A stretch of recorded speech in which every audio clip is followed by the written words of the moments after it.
Zion classics TV news time. നമസ്കാരം, Zion classics ടിവിയിലേക്ക് സ്വാഗതം.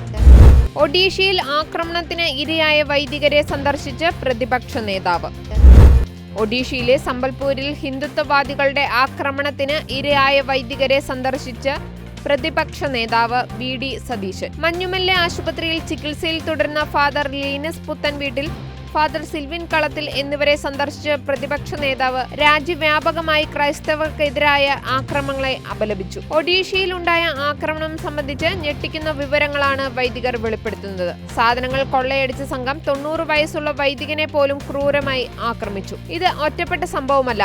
മധ്യപ്രദേശിലും ഒഡീഷയിലും അഹമ്മദാബാദിലും ഛത്തീസ്ഗഡിലും വ്യാപകമായ ആക്രമണങ്ങളാണ് നടക്കുന്നത്. എല്ലാ ദിവസവും ആക്രമണങ്ങൾ ഉണ്ടാകുന്നുവെന്നാണ് ജബൽപൂർ ബിഷപ്പ് പറഞ്ഞത്. പരാതി നൽകിയാലും ഒന്നും ചെയ്യാനാകില്ലെന്ന നിലപാടിലാണ് പോലീസ്. രാജ്യവ്യാപകമായി ക്രൈസ്തവർക്കെതിരായ ആക്രമണങ്ങൾക്ക് നേതൃത്വം നൽകുന്നവരാണ് കേരളത്തിൽ ക്രിസ്മസും ഈസ്റ്ററും വരുമ്പോൾ വീടുകളിൽ കേക്കുമായി എത്തുന്നത്.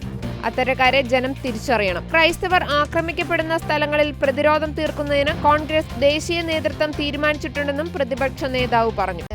കൂടുതൽ ക്രിസ്തീയ വാർത്തകൾക്കായി ഈ ചാനൽ മറക്കാതെ സബ്സ്ക്രൈബ് ചെയ്യുക.